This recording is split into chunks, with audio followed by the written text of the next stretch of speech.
کنجکاوم بدونم اگه درس خوندنتون تموم بشه برمیگردین دبیرستانتون یه سر بزنین، یا اگه تموم شده این کار کردین. راستش بعد دبیرستانم این کار نکردم، ولی پارسال میون آزمون های دی رفتم به کتابخونه ای که سال کنکورم هر از گاهی میرفتم توش درس میخوندم و یک تجدید خاطره جالبی رخ داد واسم. پیش از اینکه آغاز بکنیم درود، من شهرزادم و امیدوارم صدای کلاغ‌طوری که میشنوین اذیتتون نکنه. این صدای جوجه عروس هلندیه وقتی که خواب نیست و همش غذا میخواد.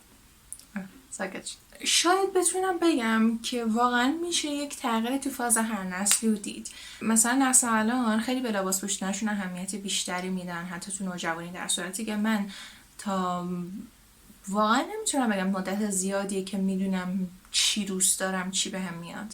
و واقعا اون اوایل به خصوص دبیرستان اومده من بیرون و چون استقلال پیدا کردم خودم میرفتم برام خودم هر از یه چیزی برای خودم میگرفتم، به هم نمی اومدن چون هیچ ایده ای نداشتم راجع به این قضیه.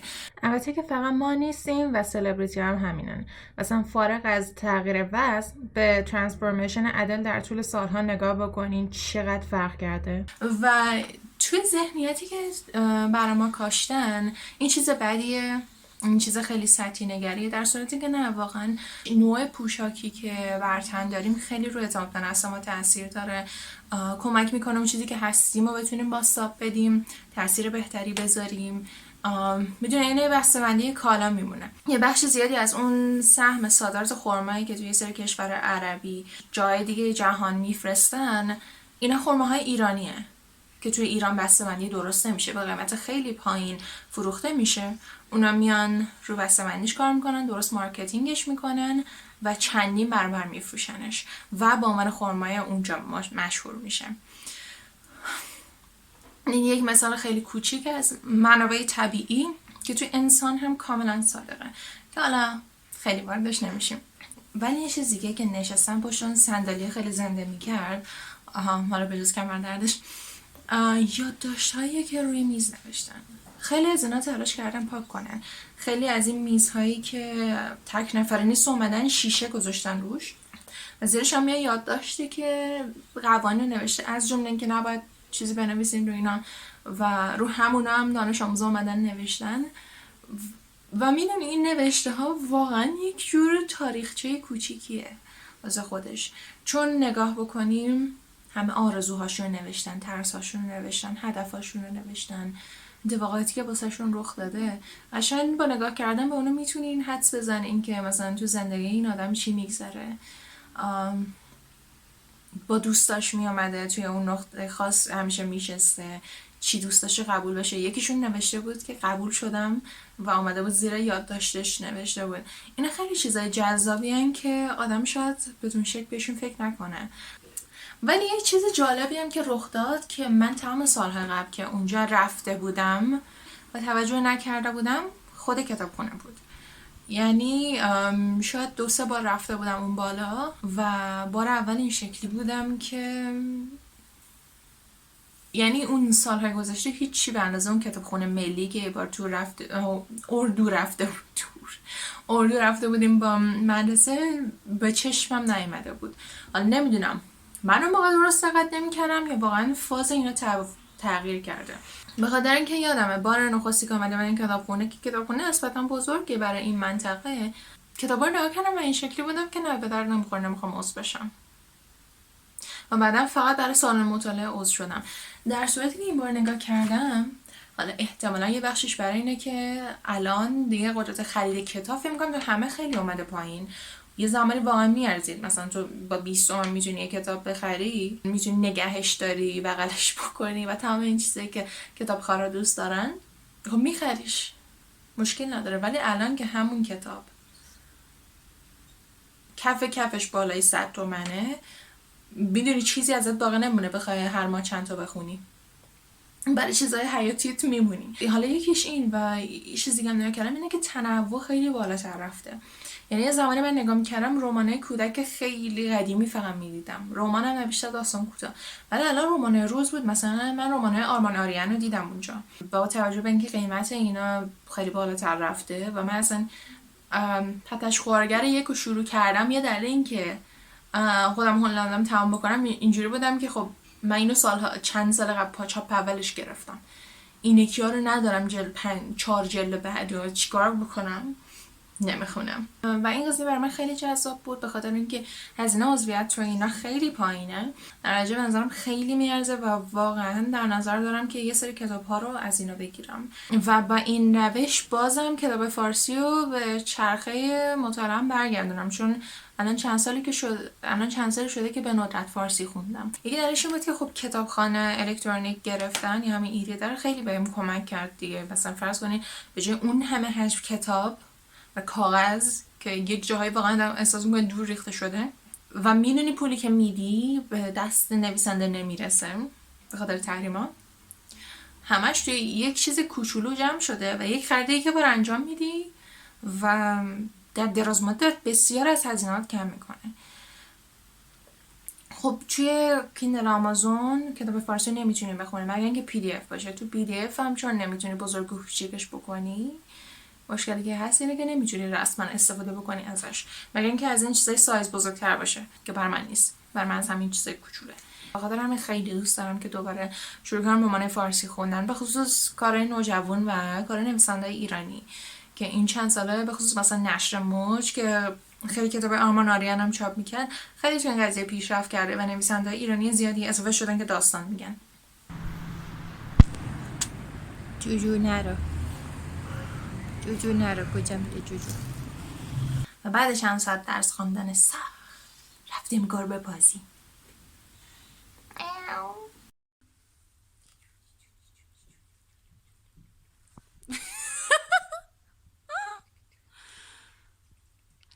بیزار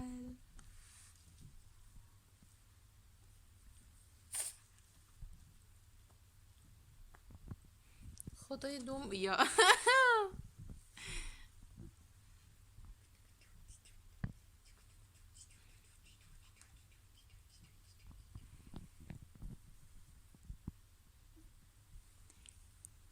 بیلیز تو بچه رو بذار داره خودشو ممیز میتونه.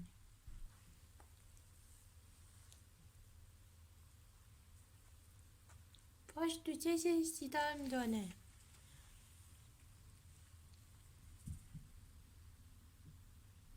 جوان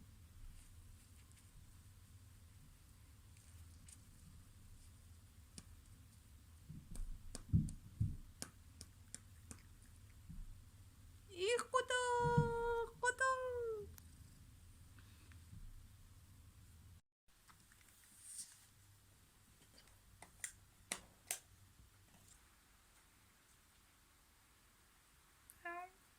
وقتی پس انداز کردی چرا کارگاه شرکت کنیم و نمیتونی و مجبوری کارگاه عملی رو ببینی فقط اینکه چلاق شدی خودتون.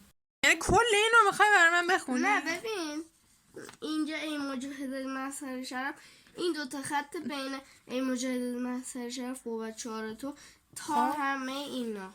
خب همش شد که حالا بگم بذار من بشینم. همش نمیشه فقط 2 تا بیتوشو حذف کردی شده 3 تاشو بیتوشو حذف کردی و چه تخفیفی. خب بفرما.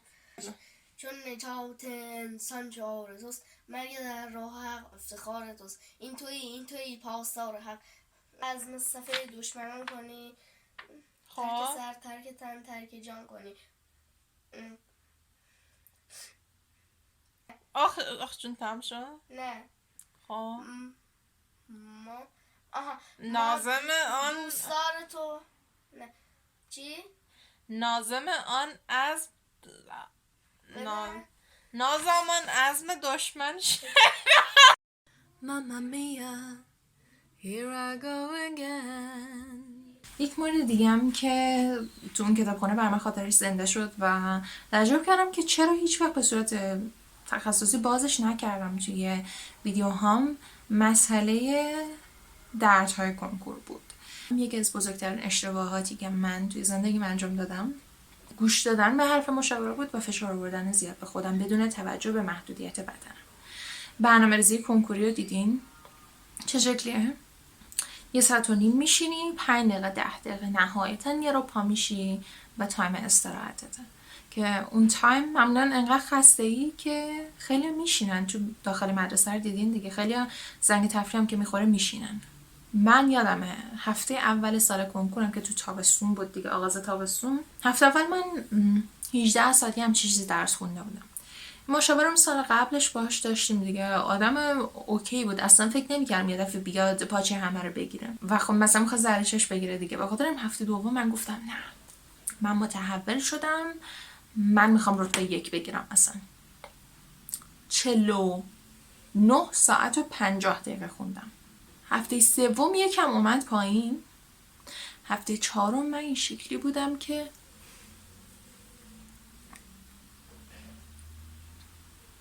درد داشتم وحشتناک و نمیتونستم بشینم. در حدی بود که من یادمه یکی از اولین بارهایی که عود کرد سر کلاس بود و من اینقدر درد داشتم که از طرفی نمیتونستم بلند شم و از طرفی گفتم الان من میزنم زیر گریه وسط کلاس.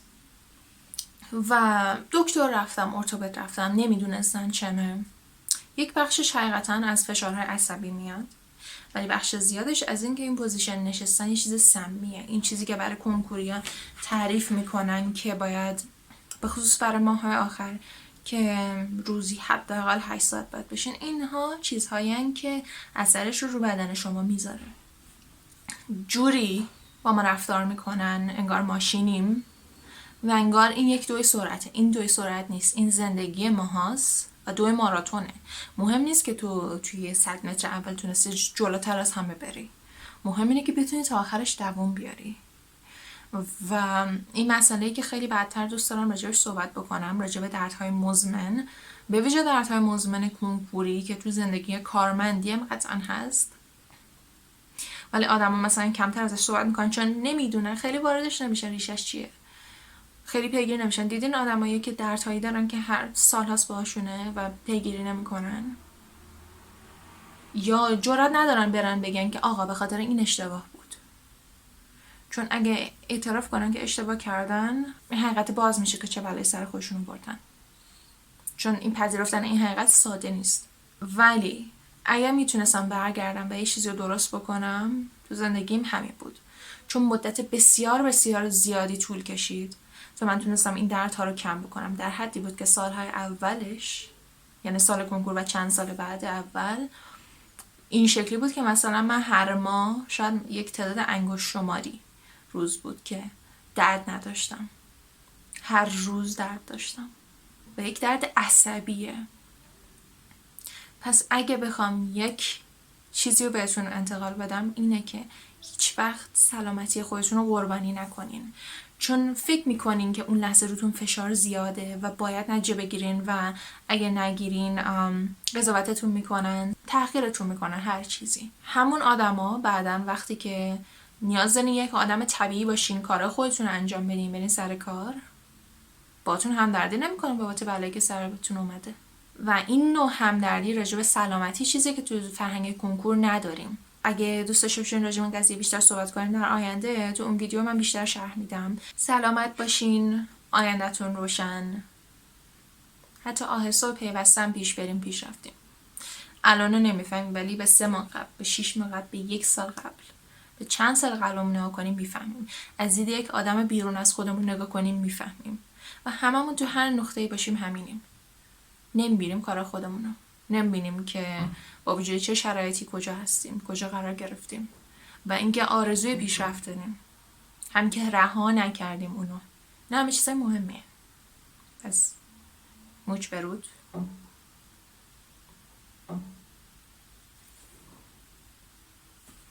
ممنون که تا اینجا همراه بودی. من شهرزادم و اینجا دانشجو آفیشل.